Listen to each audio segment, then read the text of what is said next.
Hey guys.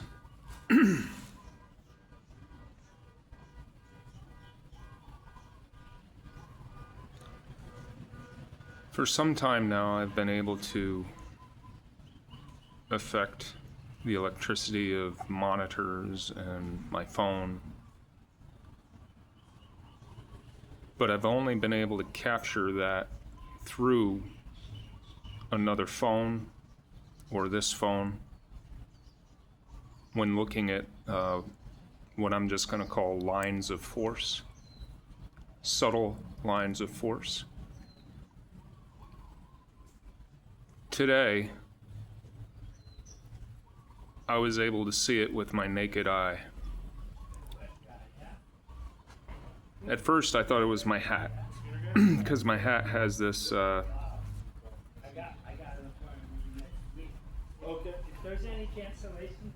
these lines.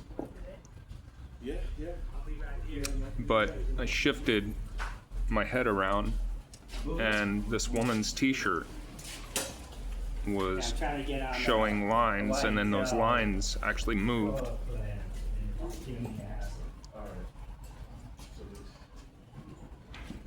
So I just wanted to make sure, so I took off my hat, and they were still there. And they shifted based on a very subtle shifting of pressure that I felt within the body. That's how I do a lot of the more difficult or advanced level telekinesis. And when I said that, my time of birth showed up on the clock there.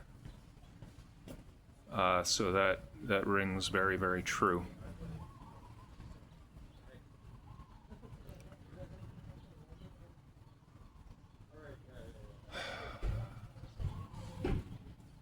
I feel that when you align what I call the five bodies, when you come from that extreme authenticity, that personal truth,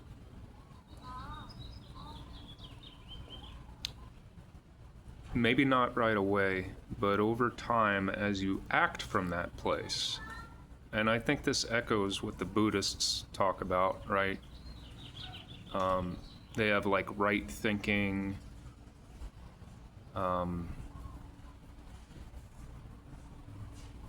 word right, R-I-G-H-T, attached to these different things, and one of them is right acting.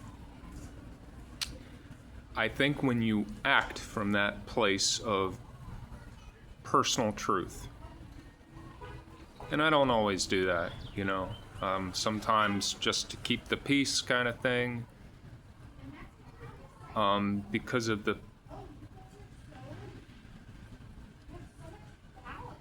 people that I'm around, still in this timeline, which I won't always be around. I'm striving more for harmony than truth. Truth can cut deeply, and some people are not ready for that cut. Truth can reflect by accident. Okay, we're gonna go inside and go to the bathroom, okay? And give people insight that they're not ready for. That can be damaging to the psyche. It can actually reverse some healing. It can cause more damage, right?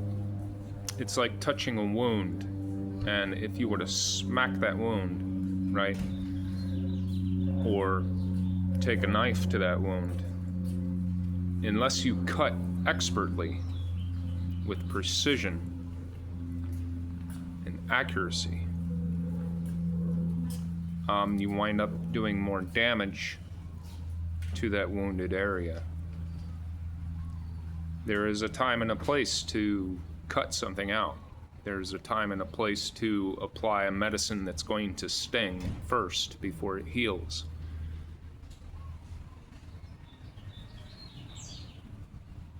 And I'm getting to that place that I'll be able to do that kind of thing, but at the moment I do not have that level of confidence. And unless somebody is my, enemy, I'm not trying to do something that would hurt them.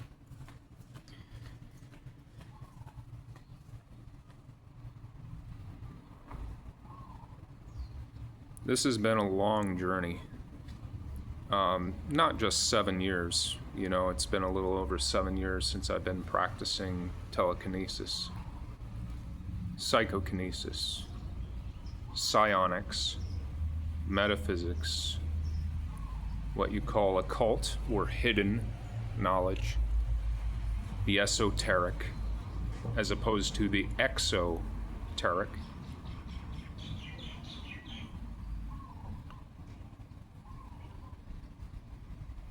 Gnosis,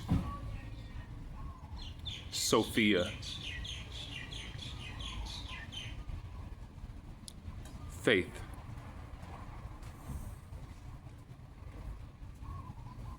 It's been more than 7 years. When I was a child,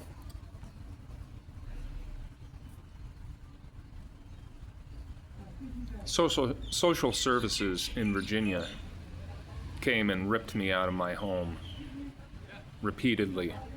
And so we went to a family doctor named Michael, family counseling. And he told my father and my stepmother that if we didn't move, that most likely social services would keep interrupting our lives. So we moved. My stepmother asked her mother if they could stay in Vermont. And the mother said, yes, but don't bring the brat with you, meaning me. So I went to live with my uncle and my aunt in Washington State. Fundamentalist Christian people for about a year.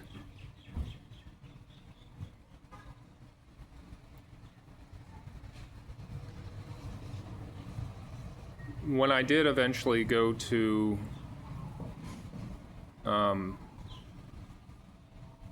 or maybe it was even before. It was before. So when I went to my stepmom's, when we went to my stepmom's mother's house, I had an experience where reality itself melted away. My vision closed in as if from the sides, kind of a black, who knows, my head started to throb. I heard my name being called, and the very floor before me began to move like water. I do not know if this was a vision, or if this, or if reality itself actually stopped operating the way we normally see it.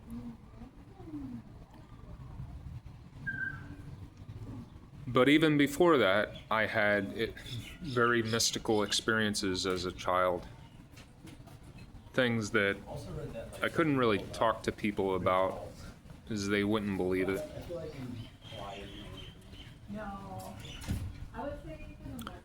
And so that was a very lonely existence. And I went through many other things, and eventually I'll write a book. Now, I've already started writing books, but None of them are published. About my life story, because my life story is one it's like a story, like something you just wouldn't believe if you hadn't experienced it. Anyways, guys, I felt moved to do that. Today is Thursday, May 29th, 2026, year of the fire horse.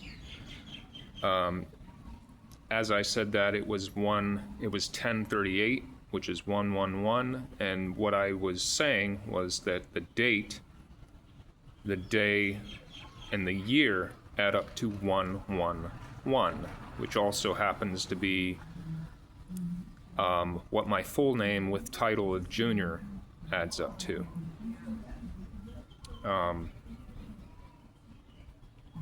That's not by accident, guys.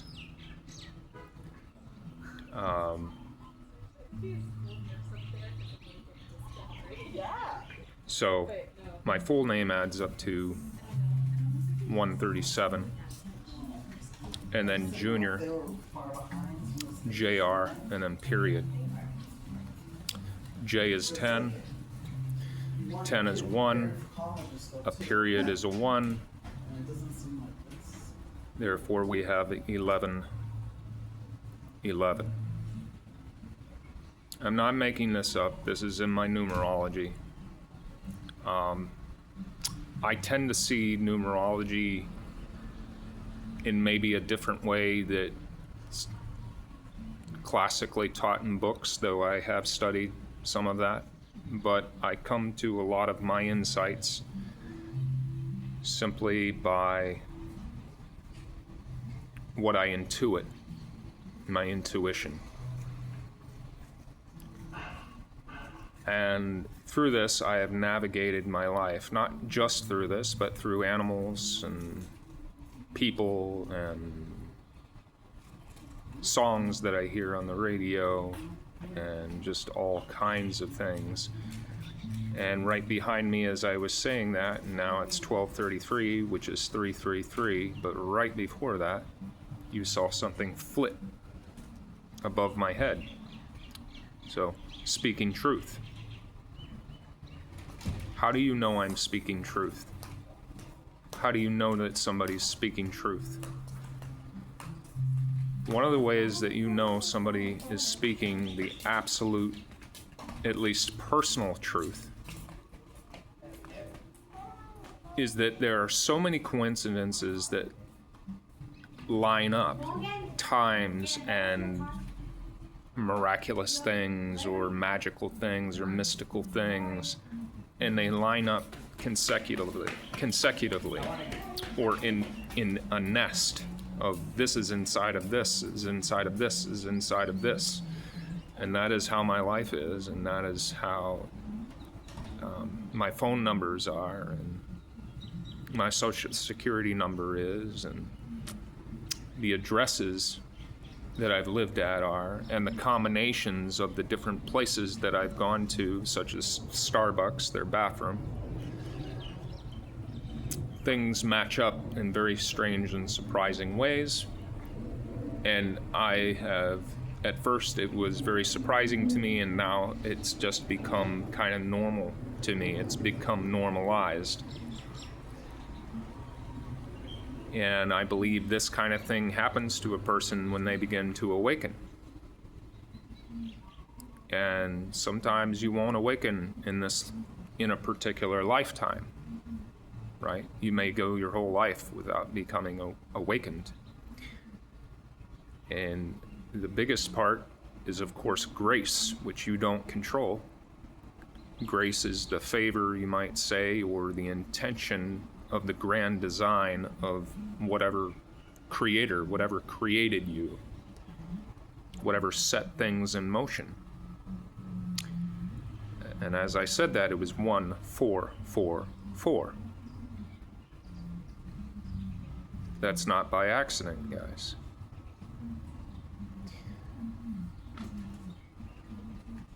So, if you're looking to see how you can trust something, one of the ways is to see how many things line up consecutively in your life and how many different forms of verification or confirmation line up. So it's not just numbers, but it's numbers and animals and names. And, you know, when many more of these things line up in a short space of time, well, even a long span of time, but especially in a short space of time, you know that you're on path. Blessings, guys.